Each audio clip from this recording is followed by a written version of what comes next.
Welcome to Hope for Flint. I'm your host, Kristen Wolosinovich, and I'm here with my beautiful co-host, Lisa Metropolis. Thank you, Kristen. I'm so excited today.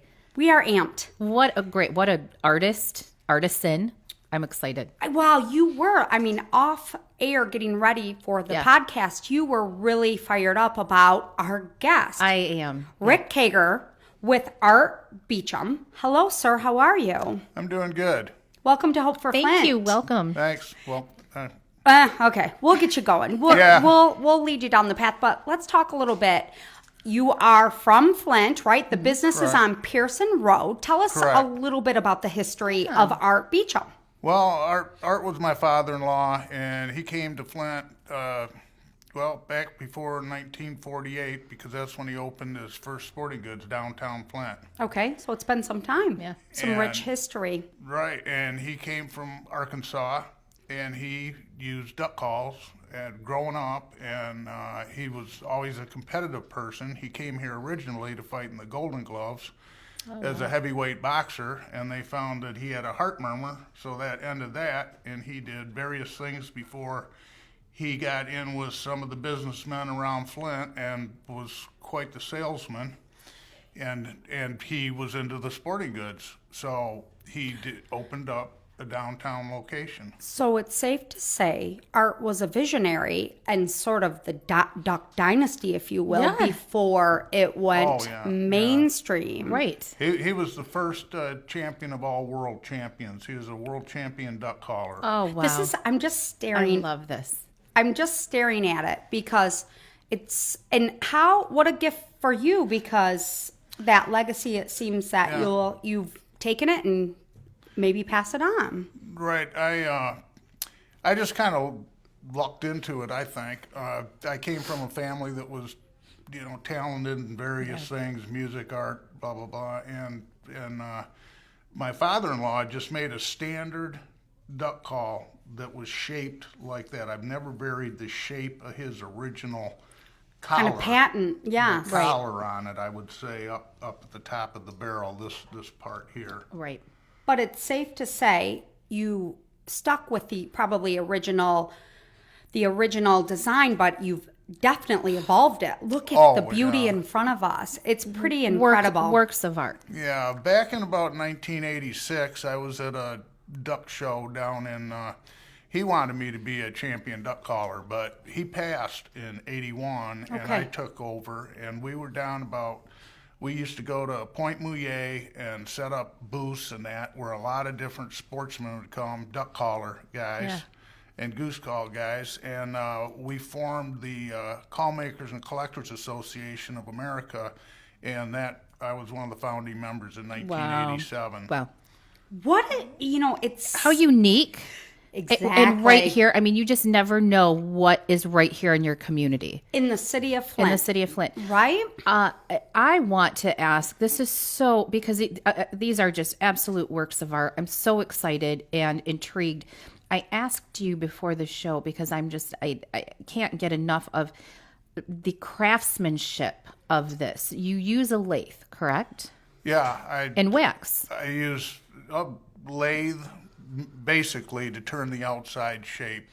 And then I do lost wax casting, gold plating, sterling all the silver works. Yeah, that's all sterling silver. And it's all done by you. You do every whittle, I do every design, every inlay is all done by you. You are the goodwill of these. Right. Wow. Incredible. I'm looking at it, right? I'm studying each one, and the patterns are amazing. Would you say, granted, you kind of said, hey, I come from a family that's gifted.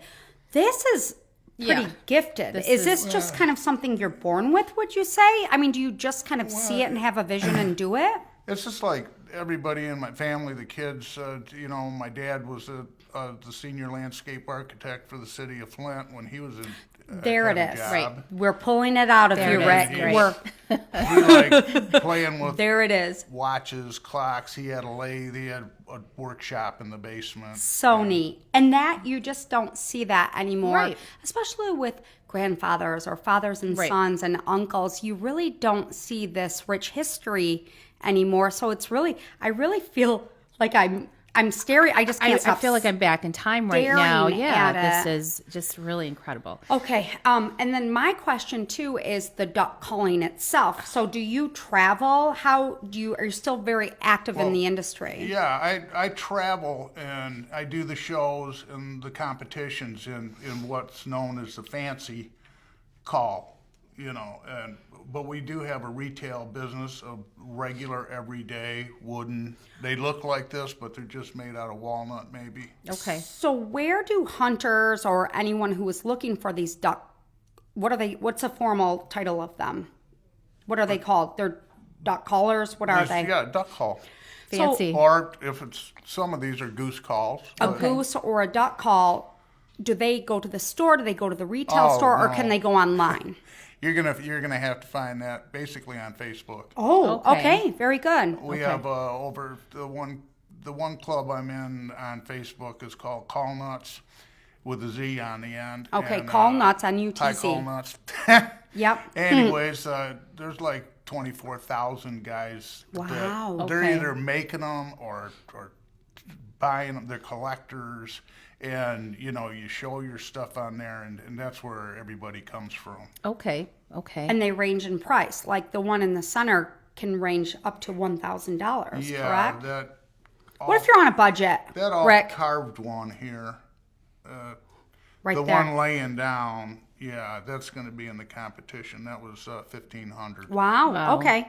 But they're not all 1,500, right? They can No. start anywhere from $180. all affordable. And that's your elite line. That's Yeah, your premium yeah. line, because you do have You can duck collars that buy are a $25. walnut duck call for collar. $25. Right. I'm learning walnut For duck. for people around here. So Yeah.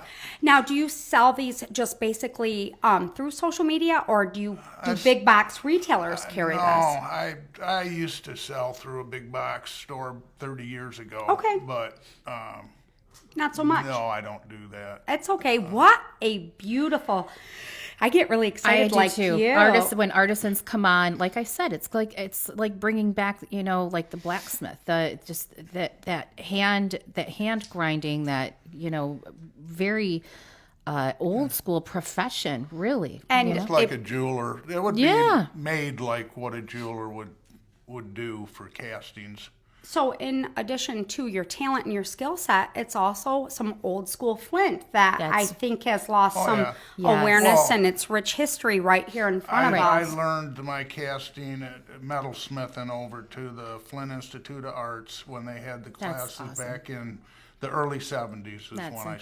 started doing the I- that metalsmithing. I just had a thought came in. I'm seeing possibly some Flint Institute of Art in Some classes, Rick's some education. future. Yes. That's a great place. I live across the street from it now.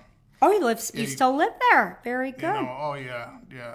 And so Art Beecham, located on Pearson Road, and then also Rick Kegger. We look at what you do. Again, Call Nuts, NUTZ. Check it out, and really to be able to talk about it, some rich history, some rich Flint history. This man's, to me, pretty legendary. It's pretty cool to see in front of us. Now, if you could pull back a little bit and do a duck call for us, we'd yeah. love for that. Well, our this might- audience and loud. listeners to hear it. It's okay. loud there. If you'll okay. go, if you can go up a little bit and back away from the and what are we gonna hear? Want to stand up? I'm going to do just 3 calls. Okay. And the first one would be what they call a hail call. And Hail I'll just call. keep it low. This is when Perfect. a hen duck would make this sound Okay. to attract. Because I'm new to the hunting. Yeah. I'm a new hunter, you guys. That- So the first one's a hail call. The second one's just like a quacking. okay. How they quack. Okay. And the third one's what they call a feed call or a contentment Hey, call. you heard it here first. That's right. Hope for Flint. Hope for Flint.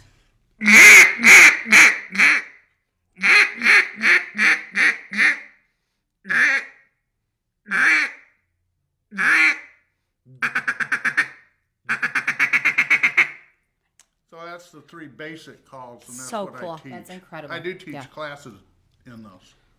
Excellent, Lisa. You were nodding like yeah. I get it. Yeah, I hear do it. I love see it. And you teach classes.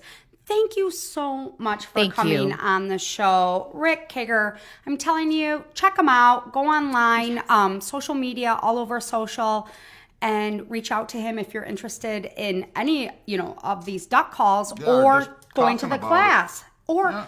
that's right. I mean, Or learning something. even the engagement and the dialogue. The and history, like you said, Kristen. hearing today, it was pretty cool for me to just sit and learn.